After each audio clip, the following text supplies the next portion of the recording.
नमस्कार दोस्तों, स्वागत है आप सभी का हमारे YouTube चैनल आर के योजना पर। पेंशन से संबंधित एक और नया ताज़ा अपडेट, लेटेस्ट न्यूज़ आप सभी पेंशन धारकों के लिए लेकर हाजिर हो चुके हैं। अप्रैल, मई, जून माह की पेंशन कब आएगी? 3,000 रुपये पेंशन राशि दिव्यांग, विधवा, वृद्धावस्था, कुष्ठ अवस्था और तलाकशुदा लाभार्थियों के बैंक खाते में कब ट्रांसफ़र की जाएगी? यदि किसी दिव्यांग, विधवा, वृद्धावस्था, कुष्ठ अवस्था, तलाकशुदा पेंशन धारक की पिछले 3 महीने से, 6 महीने से, 7 महीने से या 8 महीने से कोई भी किसी भी महीने की पेंशन राशि रुक रही है, रुकी हुई पेंशन कब आएगी? ये सभी इन्फॉर्मेशन आज हम आपको इस वीडियो के माध्यम से देने जा रहे हैं। वीडियो की शुरुआत करने से पहले हमारा आपसे निवेदन है, यदि आप हमारे चैनल पर पहली बार आए हैं तो चैनल को सब्सक्राइब ज़रूर कर लीजिएगा। साथ ही बेल आइकन के बटन को प्रेस करना ना भूलें, ताकि जो हमारी वीडियो का नोटिफिकेशन है वह सबसे पहले आपको प्राप्त हो और आप सबसे पहले ही उसका लाभ उठा सके। चलिए वीडियो की शुरुआत कर लेते हैं। देखिए, आज हम बात कर रहे हैं अप्रैल, मई, जून वर्ष 2024 के अंतर्गत मिलने वाली पेंशन राशि के बारे में। इसके बाद फिर हम आपको बताएंगे किसी भी पेंशन धारक की यदि पेंशन रुक रही है 3 महीने से, 6 महीने से, 7 महीने से, 8 महीने से, यहाँ तक कि 1 वर्ष का समय हो चुका है, बैंक खाते में फिर भी पेंशन राशि नहीं पहुँच रही है, इसके पीछे क्या कारण है और जिन लाभार्थियों की रुकी हुई पेंशन है वह कब तक उनके बैंक खाते में सरकार ट्रांसफ़र कर सकती है, कब ये पेंशन राशि आपको दी जाएगी। तो चलिए आपको जानकारी दे देते हैं। देखिए, बात कर रहे हैं अप्रैल, मई, जून वर्ष 2024 के अंतर्गत मिलने वाली पेंशन राशि के बारे में। सबसे पहले पहला पॉइंट ध्यान से समझिए और देखिए, इस समय जो लाभार्थियों को पेंशन राशि दी गई है वह थी जनवरी, फरवरी, मार्च महीने की। जो सेशन था पेंशन का वह था 2023 और 24 के अंतर्गत ये पेंशन राशि लाभार्थियों को दी गई है।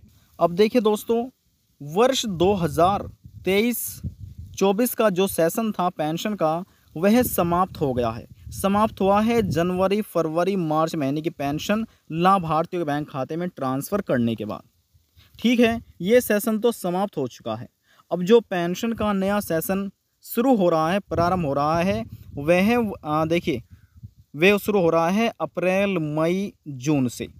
अब इसमें अप्रैल, मई, जून की जो पेंशन राशि है वह आपके बैंक खाते में जो सेशन होगा 2024-25 होगा।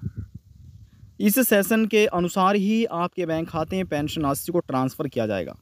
वर्ष 2024 की जो पहली किस्त होगी वह होगी अप्रैल, मई, जून की, ये आपकी पहली किस्त हो जाती है। अब जो दूसरी किस्त होगी वह होगी जुलाई, अगस्त, सितंबर की। इसके बाद अक्टूबर, नवंबर, दिसंबर की और फिर जनवरी, फरवरी, मार्च की। 3 महीने की, यानी कि पहली किस्त ये है। दूसरी किस्त है यानी कि जुलाई, अगस्त, सितंबर की। उसके बाद अक्टूबर, नवंबर, दिसंबर की। पहली, दूसरी, तीसरी और ये चौथी है जनवरी, फरवरी, मार्च। सरकार साल में आपको 4 किस्तों में ये पेंशन का पैसा लाभार्थियों बैंक खाते में ट्रांसफ़र करती है। दिव्यांगों के, विधवा महिलाओं के, तलाकशुदा महिलाओं के, वृद्धावस्था और कुष्ठ अवस्था लाभार्थियों के बैंक खाते में। इतना आपको समझ आ चुका है। यानी कि पहला क्वार्टर पेंशन का, दूसरा क्वार्टर पेंशन का, तीसरा क्वार्टर पेंशन का और चौथा क्वार्टर पेंशन का। इस क्वार्टर में आएगी अप्रैल, मई, जून की। इसमें जुलाई, अगस्त, सितंबर, अक्टूबर, नवंबर और दिसंबर, जनवरी, फरवरी और मार्च। ठीक है, ये नया सेशन है वर्ष 2024 और 25 का। तो आप कह सकते हैं जो आपके बैंक खाते में सरकार पेंशन ट्रांसफ़र करेगी वह होगी अप्रैल, मई, जून की। सेशन है 2024-25। इतना आपको समझ आ चुका है। अब बात करते हैं किस महीने में ये पेंशन राशि लाभार्थियों बैंक खाते में ट्रांसफ़र की जाएगी। देखिए, इस समय वर्तमान समय में जो महीना चल रहा है वह अप्रैल का है। अप्रैल, उसके बाद मई और फिर जून।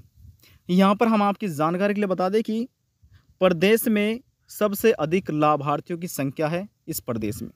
अब इसमें सबसे ज़्यादा जो बुज़ुर्ग व्यक्ति हैं, फिर विधवा महिला है, फिर तलाकशुदा महिला, फिर दिव्यांग और लास्ट में कुष्ठ अवस्था। इन लाभार्थियों की संख्या के अनुसार सबसे पहले जो पेंशन राशि राज्य में ट्रांसफ़र की जाती है वह विधवा महिला, तलाकशुदा महिलाओं के बैंक खाते में। उसके बाद जो ट्रांसफ़र की जाती है दिव्यांगों के या वृद्धावस्था लाभार्थियों के बैंक खाते में। अब यहाँ पर हम आपकी जानकारी के लिए बता दें कि सरकार जो पेंशन राशि लाभार्थियों के बैंक खाते में ट्रांसफ़र कर रही है राज्य सरकार, वह 1,000 रुपये प्रति महीना पेंशन राशि है। 3 महीने के अंतराल पर सरकार लाभार्थियों के बैंक खाते में ये पेंशन राशि ट्रांसफ़र करती है।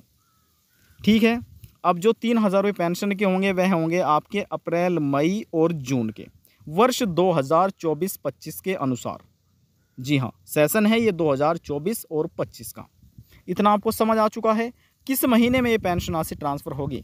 अब देखिए, अप्रैल का महीना चल रहा है, अप्रैल के बाद महीना यानी कि मई का। अब सरकार मई के लास्ट के सप्ताह में पेंशन को ट्रांसफ़र करना शुरू कर देगी, यानी कि मई के महीने से आपको पेंशन मिलना प्रारंभ हो जाएगी। मई के महीने पेंशन दी जाएगी और जो जून के महीने में पेंशन राशि आपको दे दी जाएगी। जो व्यक्ति रह जाएंगे तो उनको भी जून के महीने पेंशन राशि दे दी जाएगी। इतना आपके समझ में आ चुका है। अब बात करते हैं जो रुकी हुई पेंशन है, जिस किसी भी पेंशन धारक की पिछले 3 महीने से, 6 महीने से, 8 महीने से, 9 महीने से रुकी हुई पेंशन है। ध्यान दीजिए, अभी आपके पास समय बचा हुआ है बहुत ही कम। जिसकी रुकी पेंशन है, जिसकी रुकी पेंशन है उन सभी पेंशन धारकों को अपनी पेंशन का EKYC कराना है। नज़दीकी CSC सेंटर पर जाइए, अपना आधार कार्ड लेकर, बैंक की पासबुक लेकर, माफ़ कीजिएगा आधार कार्ड, और आधार कार्ड से जो मोबाइल नंबर लिंक है वह लेकर जाइए। आपका EKYC कंप्लीट हो जाएगा।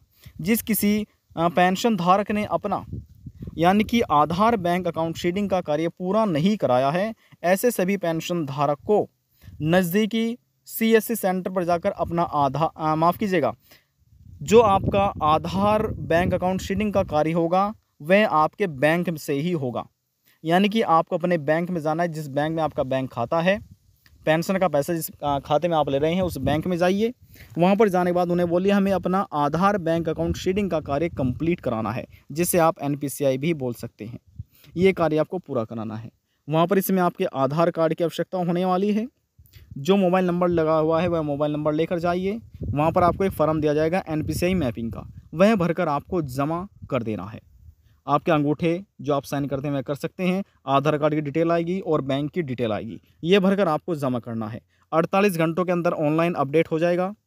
ये कार्य आपको कर लेना है, क्योंकि सरकार दिव्यांग, विधवा, वृद्धावस्था, कुष्ठ अवस्था और तलाकशुदा में से बहुत से ऐसे पेंशन धारक हैं जिनको आधार बेस्ड पेमेंट कर रही है। अब जिसका NPCI मैपिंग नहीं होगा, आधार बैंक अकाउंट सीडिंग का कार्य कंप्लीट नहीं होगा, उनको पेंशन नहीं दी जाएगी। जिस किसी पेंशन धारक के ये सभी कार्य कंप्लीट है, उन सभी पेंशन धारकों की यदि पेंशन राशि रुक रही है, जो रुकी हुई पेंशन है वह आपको अप्रैल, मई, जून की जो पेंशन राशि है इसी के साथ ही दे दी जाएगी। मान लीजिए एग्जाम्पल के तौर पर हमको समझाते हैं। देखिए, कुछ ऐसे पेंशन धारक हैं जिनको जनवरी, फरवरी, मार्च महीने की पेंशन नहीं मिली, उन्होंने अपने सभी कार्य कंप्लीट कर लिए हैं।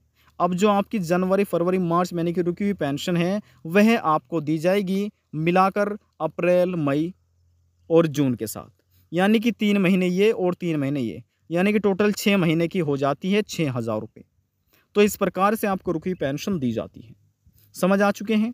उन्हीं लाभार्थियों को रुकी पेंशन दी जाएगी जिनका EKYC कंप्लीट है और बैंक KYC कंप्लीट है, आधार बैंक अकाउंट सीडिंग का कार्य कंप्लीट है और जिनका अधिकारी द्वारा फॉर्म पेंशन का रीवेरीफाइड हो चुका है। किसी भी प्रकार की गलतियां नहीं होनी चाहिए आपके नाम में, जन्म तिथि में, आपके एड्रेस में। यदि ये सभी कार्य कंप्लीट है तो जो आपकी रुकी पेंशन है वह आपके बैंक खाते में ट्रांसफ़र कर दी जाएगी।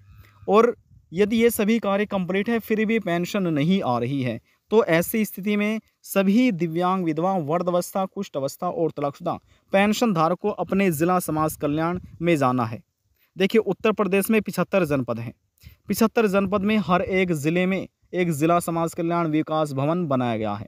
वहाँ पर जाइए, अधिकारियों के पास अपने आधार कार्ड को लेकर, बैंक की पासबुक को लेकर और 6 महीने की या 1 वर्ष की बैंक स्टेटमेंट आपको निकलवा लेनी है। ये डॉक्यूमेंट आप लेकर जाइए अधिकारियों के पास, वहाँ पर जो अधिकारी बैठे होते हैं, वहाँ से आपको अपने डेस्कटॉप देख में बताएँगे कि आपकी पेंशन में आखिरकार क्या प्रॉब्लम हो रही है, जिस वजह से आपकी पेंशन बैंक खाते में नहीं पहुँच रही। पूरा निवारण पेंशन का वहाँ से ही आपका कंप्लीट किया जाएगा। आप किसी भी ज़िले के पेंशन धारक हो सकते हैं, तो वहाँ पर आपको जाइए, आपकी पेंशन वहाँ से ही मिलना प्रारंभ होगी। जो गलती हो रही है वहाँ से वे चेक करके आपको बताएँगे। आज की जानकारी में बस इतना ही। यदि आपको हमारी दी जानकारी पसंद आई तो वीडियो को ज़रूर लाइक कर दीजिएगा। आपके एक लाइक से हमें बहुत ज़्यादा मोटिवेशन मिलता है। और यदि जानकारी को लेकर मन में कोई सवाल है, डाउट है, पूछना चाहते हैं, नीचे कमेंट बॉक्स में जाकर पूछ सकते हैं। सभी सवालों का जवाब आपको दे दिया जाएगा। लास्ट में हम निवेदन यही करेंगे, चैनल को सब्सक्राइब और साथ ही बेल आइकन के बटन को प्रेस करना ना भूलें। अब हम आपसे मिलते हैं नेक्स्ट वीडियो में एक और नई जानकारी के साथ। तब तक के लिए जय हिंद, जय भारत।